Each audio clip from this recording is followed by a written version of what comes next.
दोस्तों, मशहूर news anchor Rohit Sardana अब हम लोगों के बीच में नहीं रहे। उनके निधन की जिसको भी सूचना मिली, उनके मौत की जिसको भी खबर मिली, उसकी आंखें भर आई, उसका कलेजा फट सा गया। रोहित सर हम लोगों के बीच में नहीं रहे, वो विश्वास नहीं कर पा रहा।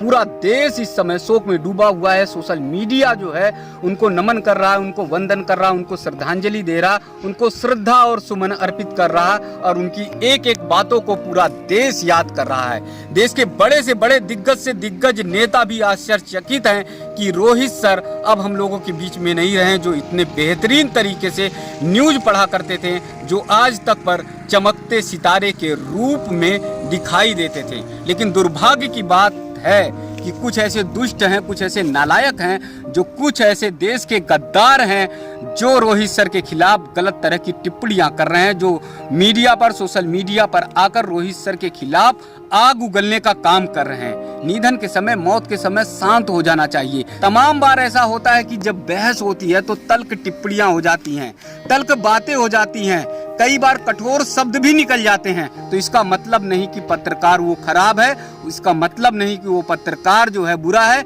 या इसका मतलब ये नहीं हो सकता कि वो पत्रकार किसी कौम के खिलाफ है।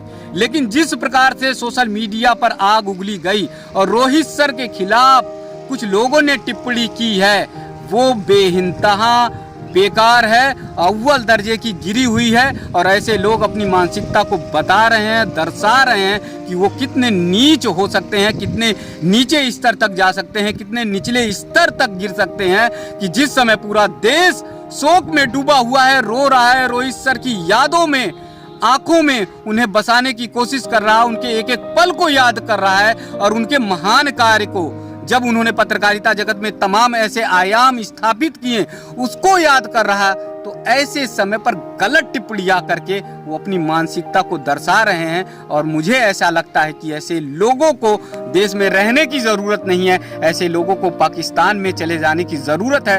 क्योंकि एक पत्रकार को हर विषय पर बोलना होता है, हर सब्जेक्ट पे बोलना होता है, और तमाम बार कड़ी और तल्ख बहस हो जाती है। तो इसका मतलब उसे गलत नहीं समझ लेना चाहिए।